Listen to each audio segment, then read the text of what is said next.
All eyes were on Augusta last weekend to see Tiger Woods win his 15th major and 5th Masters. Now, could this renew an interest in golf? Eric Nelson asked that question in Brookland Park. It's 1,249 miles from Augusta, Georgia to Brookland Park, Minnesota. It's hard to believe that something that happens in the deep south can affect the bold north. But here at the Brookland Golf Park, they believe Tiger Woods' win will have an impact. Just call it the Tiger Bounce.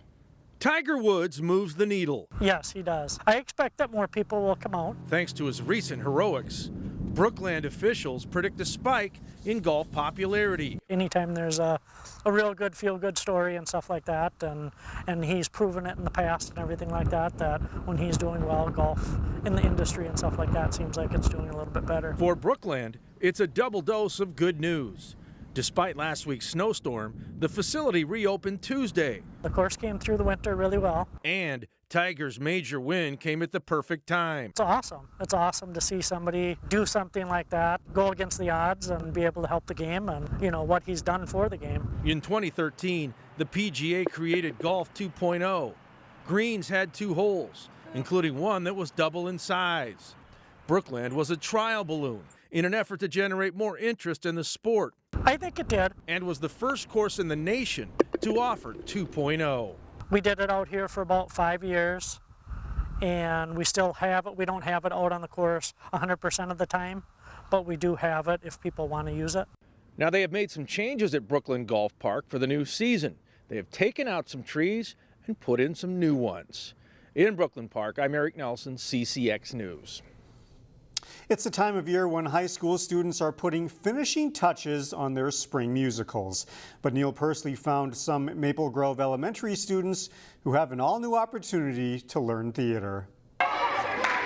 There was a need that was not being met. And that need became the foundation for a collaboration. This is called The Beat, and it stands for Bunce Educational Adventure Theater. Never had a friend like me, pose. So not on me, but never had a friend like me, beat. The Osseo Area School District didn't offer any educational theater for elementary school kids. We're still forgetting this part, so... Rhonda Rowe with Bunce Backyard Productions in Maple Grove had a passion to design a children's educational theater workshop. It's an after-school program that we are doing in coordination with the Osseo Area Community Education Department. What developed is The Beat. So we're at Fernbrook, and Fernbrook has never had a theater opportunity before that I know of. It is often these 2nd through 5th graders' very first introduction to theater. Or you know what? I want you to go, me.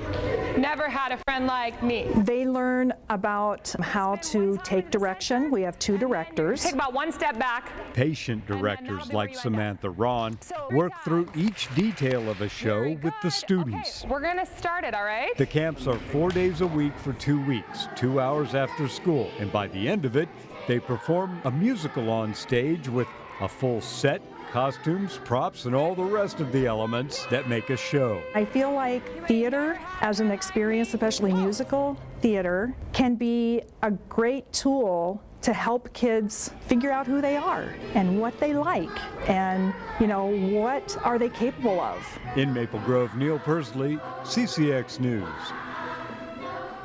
The next Beat Theater experience offered through the Osseo Area School Community Ed Department will be Aladdin Kids, held at Osseo Middle School in July.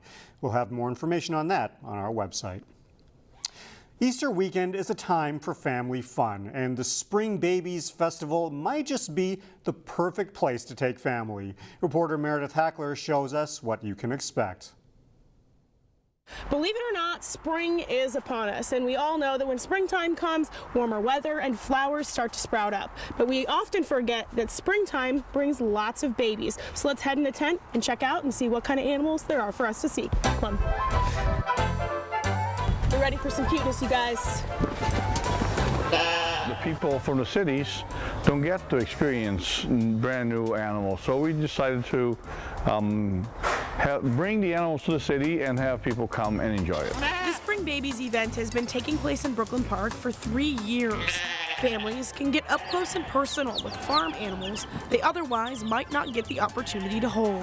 It's like having a brand new baby, you know. It's no no words for it. It's just a really fun experience to hold and to be with a baby animal. So if you're looking for something fun to do this Easter weekend, head on out to the Spring Babies Festival. All these cute little critters will be underneath a tent, so you won't be exposed to the elements, but you will be exposed to a lot of cuteness. In Brookland Park, Meredith Hackler, CCX News. The Spring Babies Festival is taking place every weekend until May 5th. The festival will not be open on Easter Sunday. The tickets are $10 each, and kids under 2 get in for free. Christians are observing Holy Week this week, and anyone is welcome to see a special Holy Week themed art exhibit at Calvary Lutheran Church in Golden Valley through Easter Sunday. Our 18th annual art show here at Calvary, and the theme this year is the beauty of following Jesus. So we have 30 different artists who have come up with a lot of different interpretations on that theme, all different styles and all different modes of art. There are more than 60 pieces on display. As we go to break, we'll leave you with a snapshot of what you'll see if you go in person. You can find out more information on this story and all of our CCX News stories on our website, ccxmedia.org.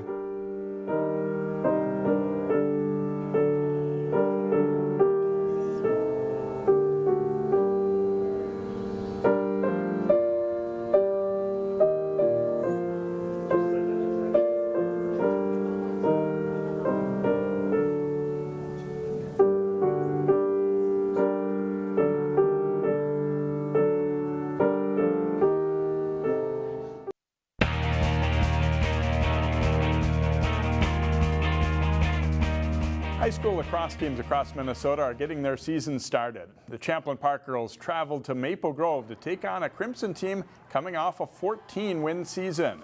Early in the game, Maple Grove's Jersey Baranek picks up the ground ball and passes to Phoebe Bachmeyer, and she scores just over a minute into the contest.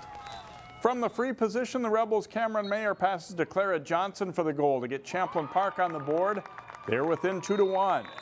Later in the first half, Morgan Thielen with a nice pass to Katie Wheeler, and the Crimson Junior scores. Maple Grove leads it 3-1. In the final seconds of the first half, Chloe Corbin fights through traffic to get to the front of the net, and she shoots and scores. The Crimson go on to win it 9-5.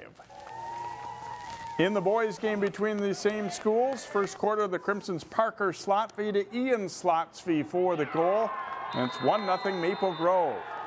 In the closing seconds of the first quarter, it's Parker Slotvy, another assist, setting up Riley Casibo for the shot and goal. It's 2-0 Maple Grove after 1. Second quarter, Jaden Cruz passes to Josh Steinkopf, who rips a shot in from out high. Maple Grove leads it 4-0.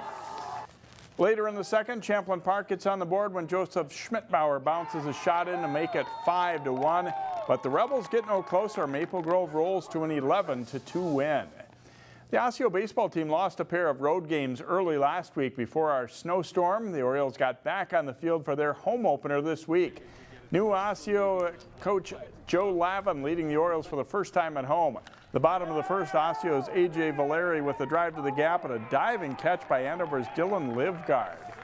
The strikeout by Osseo starter Walker Hultgren ends the Huskies' second. Hultgren works a no-hitter through 5. Top of the sixth, still scoreless. The Huskies with runners at first and second. Conrad Kish stabs the grounder and steps on third, ending the threat. In the top of the seventh, though, Andover catches the Orioles napping as Carson Waddell steals home to give the Huskies a 1-0 lead. In the bottom of the seventh, Osseo gets runners on second and third, but a groundout ends the game and Andover wins it 1-0. Wayzata's baseball team won its opener Tuesday. The Trojans are swinging for a return trip to state. If you go by returning varsity experience, the Wayzata baseball team doesn't have much. But in a large school program like theirs, it isn't that unusual. Yeah, for sure. We don't care about graduating so many seniors as we do because we have another group coming right up, and this year's no exception. We're a great team. We love everybody here. So we're not varsity experienced, but we're experienced together, I'd say. So in travel ball and Legion ball, we've gone on some good state runs and stuff. So we're looking forward to trying to make another playoff run this year with these guys. We've been really senior heavy for the last 3 years. We'll be senior heavy again. And you know what I'm learning is we're a big school. We have talent. It's just whether they can perform in that moment. The Trojans will build around talented veteran shortstop Keegan Nickel, one of the better players in the Lake Conference. Pitcher infielder Blake Ask is another key returner. The Trojans expect to have a solid pitching staff, and that's a good place to start. Our pitching staff is great. We have several good pitchers that will be able to go. We got Blake Ask. He's definitely going to be one of the best starters out there for us. He pitches well almost every game, so that'll be good. The Trojans have made 3 consecutive trips to the state tournament, including a championship in 2016. They hope to be in the hunt for another section title this spring. Yeah, you know, we focus one step at a time, game by game, but as the season goes on, I think we start to gain confidence, and as the section tournament rolls around, that's when we want to be playing our best baseball. We've been very fortunate to make it to state 3 years in a row, and we're real proud of that. But we haven't changed our expectations. We haven't changed our goals. We're still looking at be competitive, get to the section final, and take it from there. The names may be new, but Wayzata expects the success to continue. The Trojans are slated to face Maple Grove, Minnetonka, and Totino Grace in the week ahead. That's all for sports. More news in a moment.